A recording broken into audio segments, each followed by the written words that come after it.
Hello and welcome to Sue's Foods, and today I'm going to show you how to make this Greek shepherd's pie, or in this case a garden pie.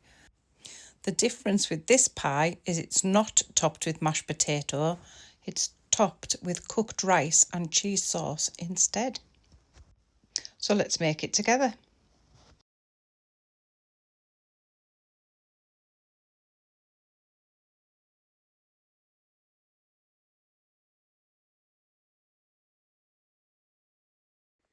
So the first thing I'm going to do is cook the rice. It might look a bit strange, that colour, but I've got this red rice. It stays quite nutty and crunchy. I quite like it.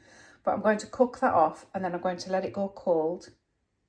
So you can do this the night before if that's easier. Keep it in the fridge overnight and then it can be incorporated into your cheese sauce.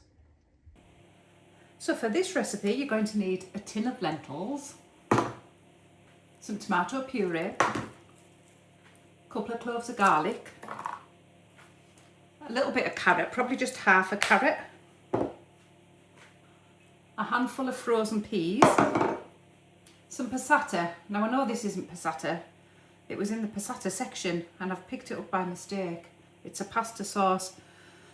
Normally I just like passata, but if you look at the ingredients they're not too bad, so we'll get away with that. So passata or equivalent, some mixed herbs, some paprika, and if you like, a drop or two of red wine, leftover red wine. It was leftover wine. Me, apparently. And your usual salt and pepper, of course. Okay, so the first thing we're going to do is peel the carrot and chop it into small little pieces and chop and peel the garlic. So as you can see, I've got some quite small pieces of carrot and some chopped up garlic. We're going to go and saute them. Pop a pan on the heat. Add a little bit of olive oil to the pan. And we're going to saute off the carrots. No garlic yet, just the carrots. Just let them soften down a little bit.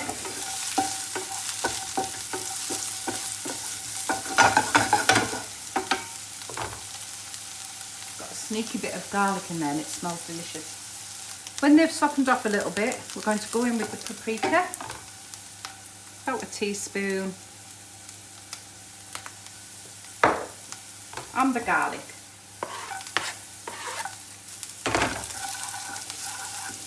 Now the smell will hit you. Amazing.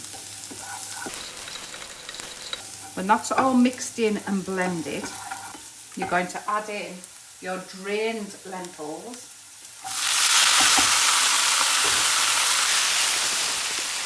And your red wine, like I don't know, half a glass. Just let that simmer a little bit till that wine soaks up into the lentils. And I'm going to chuck the peas in as well at this point. Just bring that to a simmer.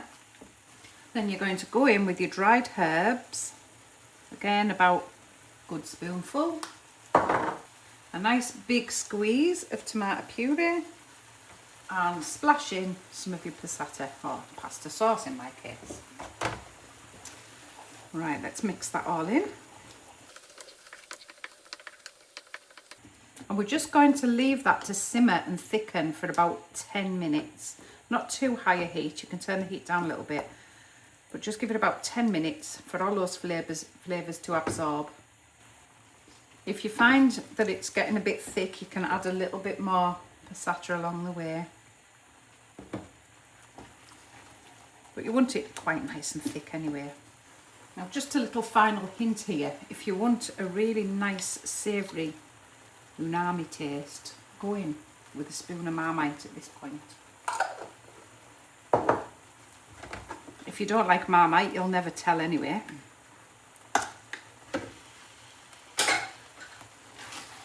And if you don't have any, don't put it in. Easy. And look how good that looks.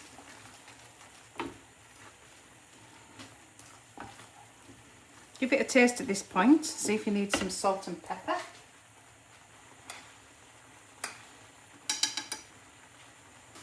I actually don't think that needs anything extra. It's really tasty, really nice. And there you have a lovely bowl of lentil ragu. So now I've got my ragu made, I'm going to make a cheese sauce. Now I always do this by eye. I've got no measurements, so you can just do it by eye too. Because if you've got loads of cheese sauce left, it'll freeze. And nobody ever makes too little, do they? So let's get the heat on under that pan. So I'm making this to feed about 6 people, going in with about that much butter. It's the initial amount of butter that determines how much cheese sauce you actually make. So if you're going to make it for a less amount of people, just half that amount of butter. While that's melting, I'm going to grate some extra mature cheese, probably about a third of this 550 gram pack. When the butter's melting, I'm going to go in with about half a teaspoon of mustard powder. I'm not going to tell you how old this tin of mustard powder is, it's shockingly bad. But you know, we're not dead yet. I can't be poisoning anyone. Give that a stir. Right, the butter's nice and melted now, so I'm going to go in with some flour. I'm just going to do it spoon by spoon. Go for 2 to start. Mix it up and see what consistency we get. What I'm looking for is a dough ball in the middle. So I can see straight away that that's too thin for a dough ball. Add another spoon.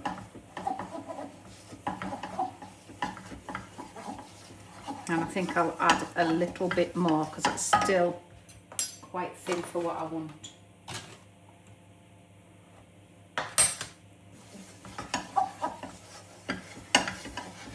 You don't want too much flour that it won't come together in the middle. But that's that'll come into a dough ball at some point, so that's perfect. There we go. And that's what we're looking for, a nice thick kind of dough that you can squeeze together. Right, go and get your milk. And just little by little, an inch at a time in the pan, we're going to add the milk and incorporate it into that dough. Stir, stir, stir till it comes back into the centre of the pan. And when it comes thick and doughy again, you're going to do it all again. I'm going to keep doing that until we've got the consistency of the sauce that we need.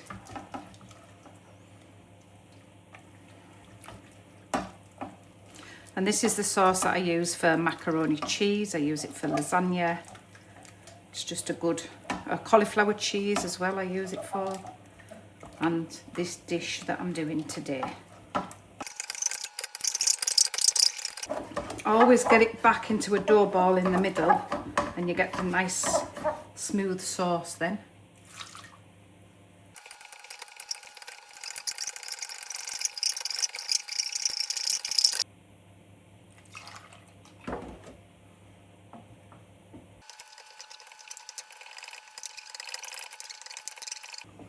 When you've got it to this nice custardy consistency, we're going to pop in the cheese. You might need to add a little bit more milk to this as well. I'm going to keep a little bit of that cheese for the top. Just stir that in. I'm going to go in with some salt and pepper at this point.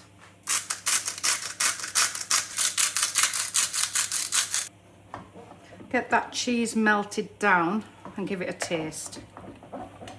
And when it's all melted and you've got the nice consistency that you want, just turn the heat off. For the next step, you need the rice that you cooked yesterday. Just break it up a little bit. I used a red rice, which is why it's this colour, but you could, you know, obviously use whatever rice you like. You could even use the packets of rice. They wouldn't need pre-cooked. You can just break them up in the packet and pour them in a bowl. Right, I'm going to put this rice into a big bowl.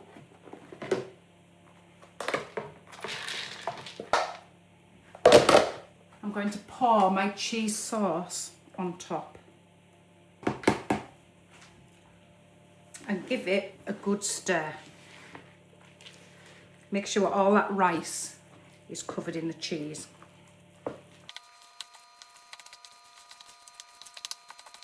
So now it's time to assemble. I'm doing a meat version for the guests and a lentil version for me.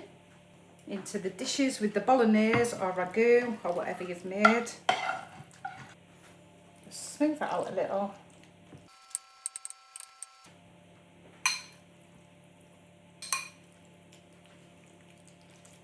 This is the lentil one. Which one do you think looks better?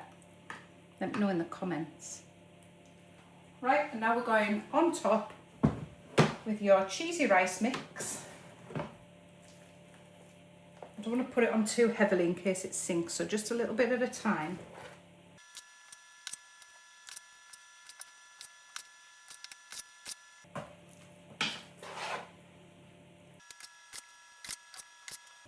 And just smooth all that out, make it nice and even, make sure it gets right to the edges. Just going to change the fork for mine. And I'm going to finish those off with a sprinkling of grated cheese that will go crusty in the oven.